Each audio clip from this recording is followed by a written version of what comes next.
বৈশাখের কাঠফাটা রোদে অতিষ্ঠ জনজীবন। জলবায়ু পরিবর্তনের কারণে এমন এক সময়ে আমরা যখন মৌসুমে ঠিক কতটা গরম পড়বে তার আঁচ করা মুশকিল। কখনো কখনো দেশের ওপর বয়ে যায় মৃদু কিংবা মাঝারি তাপপ্রবাহ। ধারণার চেয়ে বেশি গরমে অপ্রস্তুত মানুষ হঠাৎই অসুস্থ হয়ে পড়ে, শিকার হয় হিটস্ট্রোকের। দাবদাহের সময় প্রতিদিন কোথাও না কোথাও হিটস্ট্রোকে প্রাণ যায় মানুষের।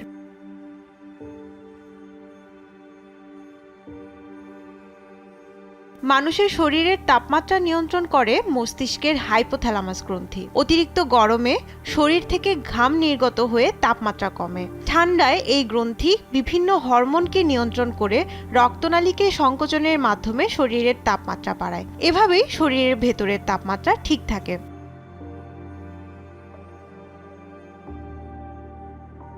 হিটস্ট্রোক এমন একটা অবস্থা যখন প্রচণ্ড গরমে শরীরের তাপমাত্রা নিয়ন্ত্রণ ব্যবস্থা অকার্যকর হয়ে পড়ে। শরীরের উত্তাপ 40 ডিগ্রি সেলসিয়াস বা 105 ডিগ্রি ফারেনহাইট ছাড়ালে স্বাভাবিকভাবে ঘামানোর প্রক্রিয়া বন্ধ হয়ে যায়। এ সময় ব্যক্তি চেতনা হারিয়ে ফেলতে পারে। হিটস্ট্রোকের মূল উপসর্গ হলো শরীরের অস্বাভাবিক তাপমাত্রা, পানি শূন্যতা, তীব্র মাথা ব্যথা, র্যাশ ওঠা, খিঁচুনি, অবসাদ এবং ঘোরের মধ্যে চলে যাওয়া।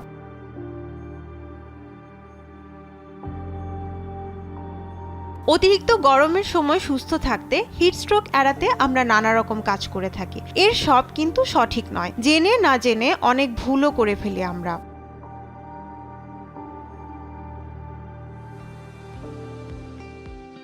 গরমে স্বস্তি পেতে সবচেয়ে যে ভুল কাজটি আমরা করে থাকি তা হলো অতিরিক্ত ঠান্ডা পানীয় পান করা। ঠান্ডা পানি তৎক্ষণাৎ প্রশান্তি দিলেও তা শরীরের অভ্যন্তরীণ তাপমাত্রা বাড়ায়। তাই বরফ ঠান্ডা পানি পরিহার করে স্বাভাবিক তাপের বা হালকা গরম পানি পান করতে হয়।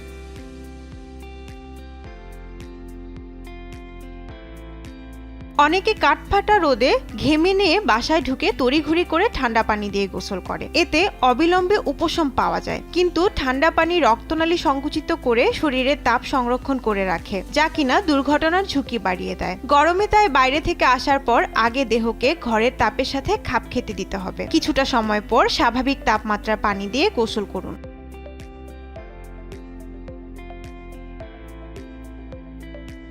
তাপ নিঃশেষণ বা হিট এক্সজস্টন হিটস্ট্রোকের মতোই, কিন্তু এ ধারণা ভুল। হিট এক্সজস্টন হলো তাপজনিত রোগের একটি প্রাথমিক ধরন, যা অতিরিক্ত ঘাম, দুর্বলতা, বমি বমি ভাব এবং মাথা ঘোরা দ্বারা চিহ্নিত করা হয়। তবে সঠিক চিকিৎসা না নিলে হিট এক্সজস্টন হিটস্ট্রোকের রূপ নিতে পারে।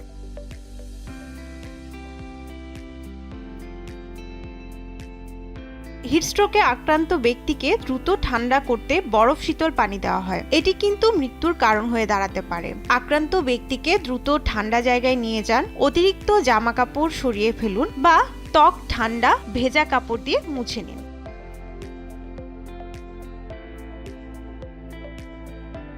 শুধুমাত্র বাইরের রোদে থাকলেই আপনি হিটস্ট্রোকে আক্রান্ত হবেন এমন ধারণাও ভুল। ঘরে থেকেও হিটস্ট্রোক হতে পারে, বিশেষ করে যদি এমন কোনো বাসায় অবস্থান করা হয় যেখানে পর্যাপ্ত বাতাস প্রবেশের সুযোগ নেই। এমন অবস্থায় এয়ার কন্ডিশনার চালু রাখা কিংবা হাইড্রেটেড থাকা জরুরি।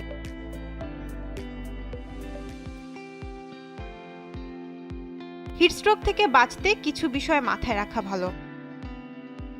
আক্রান্ত ব্যক্তির জ্ঞান থাকলে তাকে পানি, খাবার, স্যালাইন খাওয়ানো যেতে পারে। সকাল 10টার পর ও বিকেল 5টার আগে অপ্রয়োজনে বাসার বাইরে না থাকাই ভালো। বাইরে গেলে সাথে ছাতা, সানগ্লাস ও পানির বোতল রাখতে হবে। ঢিলেঢালা ও হালকা রঙের পোশাক পরিধান করা ভালো। প্রচুর পরিমাণে পানি, ইলেকট্রোলাইট ওয়াটার, গ্লুকোজ এবং শরবত পান করতে হবে। এছাড়াও গরমে মশলাযুক্ত ও ভারী খাবার গ্রহণ থেকে বিরত থাকা উচিত। নুসরাত তানি, যমুনা নিউজ।